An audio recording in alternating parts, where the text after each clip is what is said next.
It's like every time it rains, I be thinking, oh man, is my basement gonna flood? Everybody's afraid. Every time it rains, we're all in a panic. It's a lot of stress. Every time it rains, it's stress. This is what I had to wake up to. Look at all this. Something got to be done about this. So I got to look for my basement flooding every time it rained. I don't think so.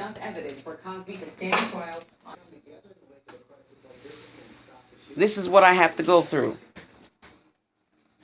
You see the water level? See it on the wall? That I'm pointing to? Right along there?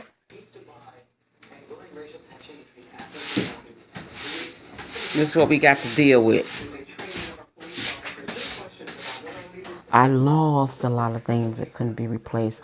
And so I started building things up again. And then we had another backup last year, as I said before. And I lost all of it again. And this time, the sanitizing and company came out and they cut my panel because I have a finished basement. I had a finished basement. And they cut it like 2 feet up from the floor. It rains heavily. You know, it seems like every year it's getting worse and worse and worse. Because like I said, we didn't have floods. And now we have floods. Over the last 2 years, we've had a number of significant storm events closer to the 100-year levels that happen very quickly, within a couple of hours. And so these storm events are overwhelming our storm sewer capacity, which means we're seeing backups into people's basements. And it's costing hundreds of millions of dollars, displacing families, just causing all kind of havoc and chaos. And I'm a firm believer this is the direct result of climate change. For Detroiters, climate change means more extreme weather events. And we have two primary concerns, I think, in this region. We're fortunate we're not on the coast, so we don't have sea level rise. But here, extreme weather events will mean higher temperatures in summer and also flooding experiences. The way the climate is, it's changing because of, I believe, because of what man is doing to our society, to the world. You know, all these wrong chemicals and smog and everything, the factories, everything, and it's contaminating and it's causing the world to just, I'm an artist, so I drew some pictures last semester concerning the climate and what man has done to our earth and what is happening, and that we need to step back and reconsider what's going on here.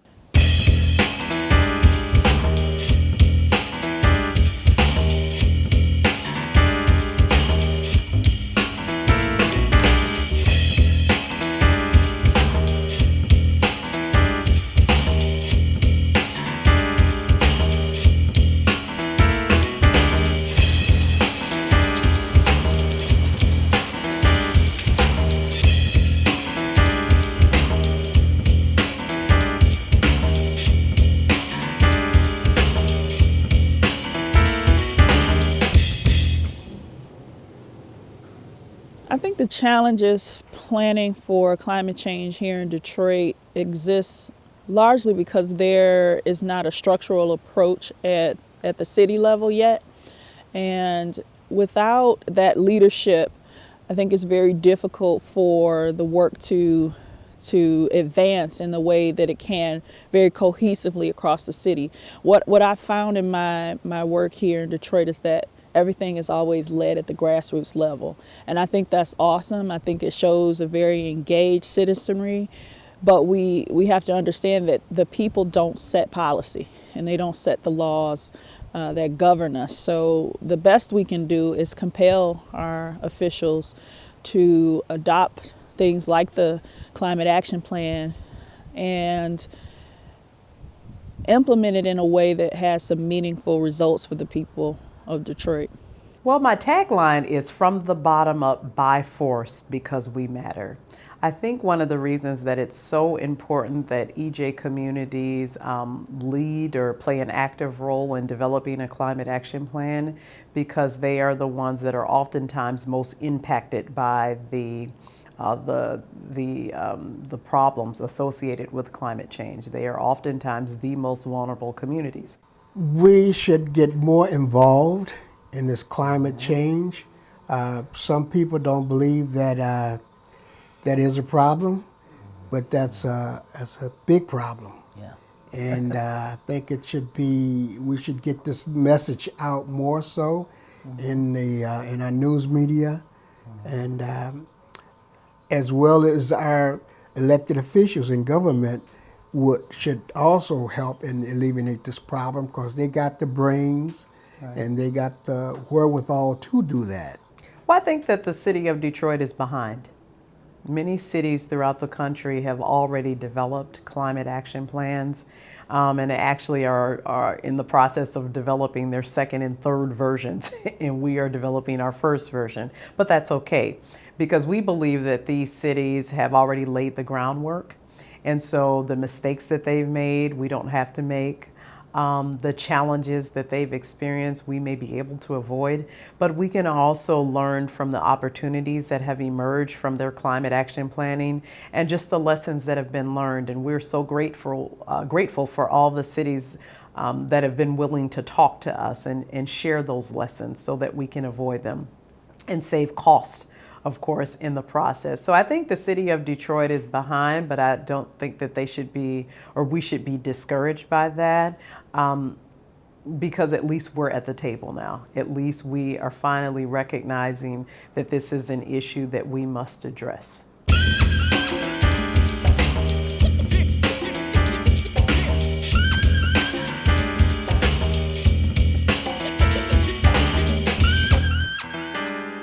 DCAC is the Detroit Climate Action Collaborative, and that is an initiative of Detroiters working for environmental justice.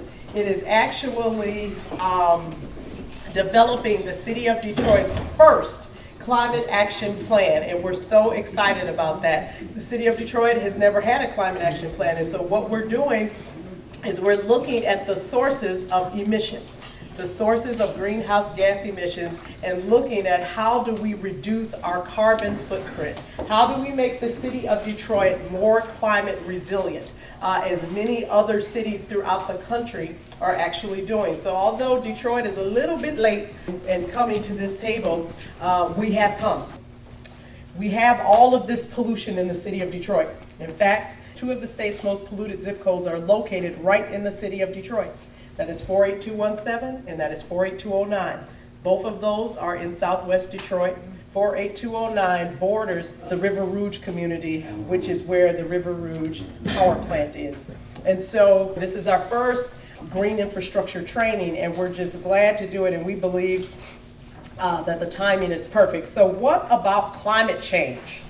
Well, the city of Detroit is definitely experiencing climate change. Those 1 in 1,000, 1 in 100 year floods are happening much more frequently, as this community certainly knows. But not only is it happening much more frequently, how many of you know that the rain or the storm events are becoming much more intense? Mm-hmm. And so that's why there's such great damage to your properties when it rains. How many of you have had flooding in your home? Wow. You include sewage backup? And sewage backup. But we're trying to be proactive in the future by creating cut-off downspouts, rain barrels, rain gardens. We're putting holes to our rain barrels to go out to our gardens, our flower gardens, our lawns, etc., to keep some of the weight of the rain off of our infrastructure, keep it away from the foundation of our homes where that water start going in when the infrastructure get overloaded. We're trying to be more proactive now in bioswales, etc. I just wanted to let you know a rain garden, what a rain garden does. We already sort of talked about this, but it's basically a depression in the ground. It's a normal garden, but it's intended to better catch lots of quantities of water, lots of volume of water. Sometimes you think like, is it a garden of rain? No, it's a normal garden with plants, but the idea is that it can handle a lot more water.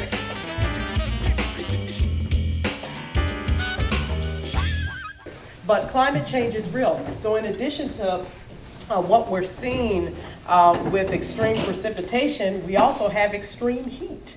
Remember? Between 1975 and 1995, we estimated that there would be 9 days of extreme heat in the city of Detroit, and extreme heat being temperatures over 90 degrees Fahrenheit.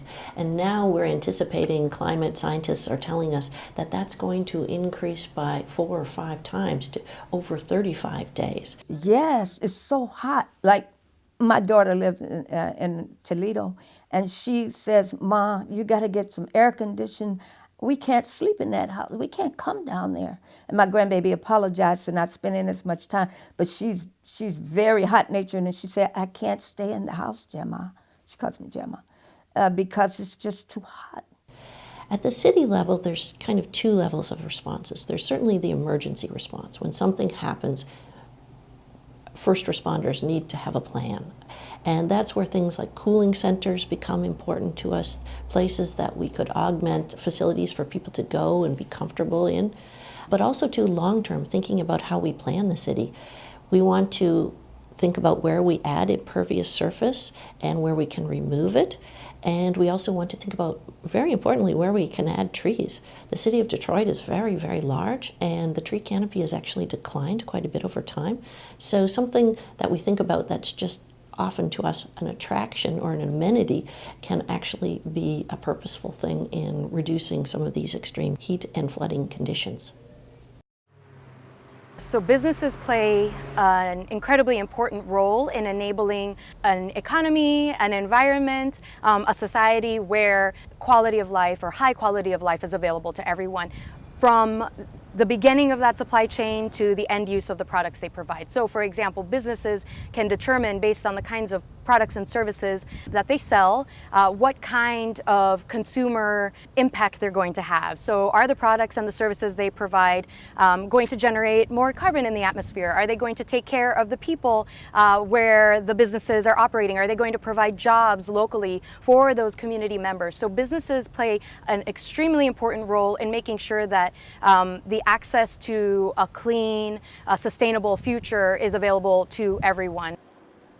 In Detroit, we have a particular challenge around food waste. We have a lot of restaurants and a lot, more that are opening every day, but we don't really have a good solution for food waste. So in some cities, the city takes responsibility for collecting that food waste. Here, that's not the case yet, although I think we're probably moving toward that eventually. But we also have a lot of urban farms here that are growing vegetables and all of that, and they can use that food waste, but there's not a good way to transport from your business to that farm. Nobody really has the capacity for that. So one of the things that we're working on with our neighborhood association is a way to address that transportation problem. And even as we're thinking about that, we're thinking about, well, how do we do that in a way that is going to reduce the impact on the environment and climate? So, we don't want to use trucks if at all possible, because that just adds to the problem. So, we're looking at models for, how do we use bikes and youth workers and things like that, and keep it all, keep the geography small and do it community by community, starting with this one.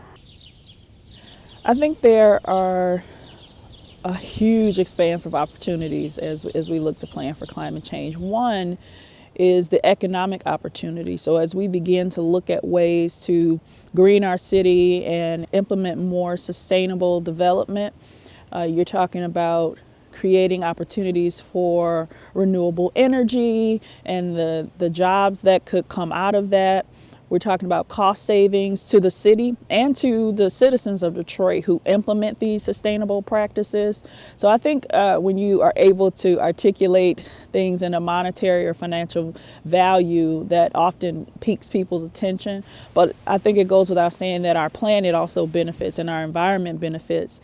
You're talking about less carbon pollution, which pollutes our air and has significant impacts, as I'm sure you're familiar with, high asthma rates, a lot of public health concerns that I think can be mitigated if we are diligent in applying and implementing the climate strategies that have been outlaid by the DCAC.